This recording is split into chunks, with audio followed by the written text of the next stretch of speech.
रामू नाम का किसान रहता था। वह बहुत समझदार और मेहनती था, लेकिन उसके पास बहुत कम जमीन थी। उसके गांव में एक लालची जमींदार था जो गरीब किसानों को परेशान करता और उनका हक छीनता था। एक दिन जमींदार ने घोषणा की कि गांव में जो कोई भी उसे अपनी आधी जमीन देगा, उसे वहां बाकी जमीन पर खेती करने का अधिकार देगा। किसानों को लगा कि यह एक मौका है, पर रामू को जमींदार की चाल समझ आ गई। उसने सोचा, सभी किसान अपनी जमीन दे देंगे तो उनकी हालात और अधिक खराब हो जाएगी।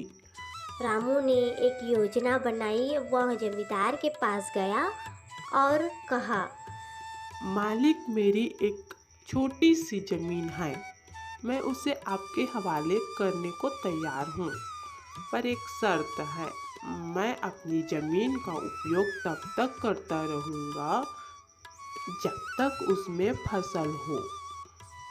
जब भी जमीन बंजर हो जाएगी, मैं उसे आपके हवाले कर दूंगा।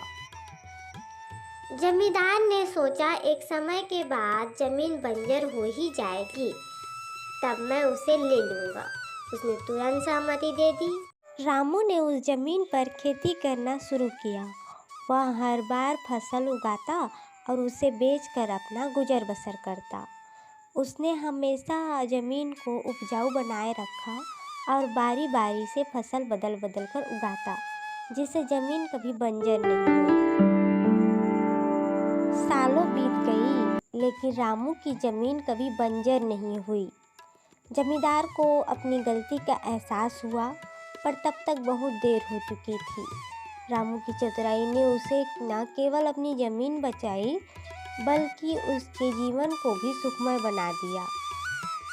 इस तरह रामू की समझदारी और बुद्धिमानी से गांव के सभी किसान प्रेरित हुए और उन्होंने मिलकर अपनी जमीनों की रक्षा की। रामू की कहानी पसंद आई हो तो लाइक, कमेंट और सब्सक्राइब करें।